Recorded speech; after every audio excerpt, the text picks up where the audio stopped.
Hi friends, எல்லோருக்கும் வணக்கம். நான் தான் உங்கள் தன்யா நாகராஜ். இன்றைக்கி நம்ம சிம்பிளான பெப்பர் சிக்கன் கிரேவி எப்படி செய்கிறதுன்னு பார்க்கலாம் ஃப்ரெண்ட்ஸ். அதுக்கு முதல்ல அடுப்பில் ஒரு கடாய் வச்சு தேவையான அளவு எண்ணெய் ஊற்றிக்கோங்க. எண்ணெய் காஞ்சதும் அதில் சோம்பு, பட்டை, கிராம்பு, ஒரு கல்பாசி, ஏலக்காய், அந்த மசாலா ஸ்பைசஸ்லாம் ஆட் பண்ணிக்கோங்க. இந்த கிரேவி சப்பாத்தி, இட்லி, தோசை எல்லாருக்குமே சூப்பராக இருக்கும். இது கூட கொஞ்சமாக கருவேப்பிலை நம்ம ஆட் பண்ணிக்கலாம். கருவேப்பிலை நல்லா புரிஞ்சதும் ஒரு 2 பெரிய வெங்காயம் பொடி பொடியாக கட் பண்ணி வச்சுருக்கேன். நம்ம அதையும் இது கூட ஆட் பண்ணி நல்லா வணக்கி விட்டுக்கலாம். இந்த வெங்காயம் வணங்குறதுக்காக நான் ஒரு 1/2 டீஸ்பூன் உப்பு போடுறேன். உப்பு போடும்போது நம்மளுக்கு வெங்காயம் சீக்கிரமாக வணங்கிடும். வெங்காயம் பார்த்திங்கன்னா இப்போ நல்லா வணங்கிருச்சு. இது கூட நான் 2 மீடியம் சைஸான தக்காளி எடுத்து அதை குட்டி குட்டியாக சாப் பண்ணி வச்சுருக்கேன். அதையும் இதில் போட்டுக்கலாம். நம்ம உப்பு போட்டிருக்கனால தக்காளி நம்மளுக்கு சீக்கிரமாக நல்லா வணங்கிடும்.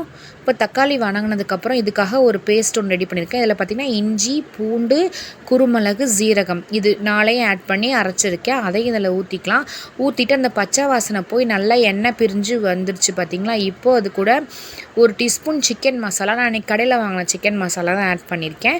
1 டீஸ்பூன் சிக்கன் மசாலா, 1 டீஸ்பூன் மிளகாத்தூள் ஆட் பண்ணியிருக்கேன், தனி மிளகாத்தூள். இதை நல்லா ஒரு கிளறி விட்டுட்டு 1 kg சிக்கனை நல்லா க்ளீன் பண்ணி கழுகி வச்சுருக்கேன். இதையும் இது கூட நம்ம ஆட் பண்ணிக்கலாம்.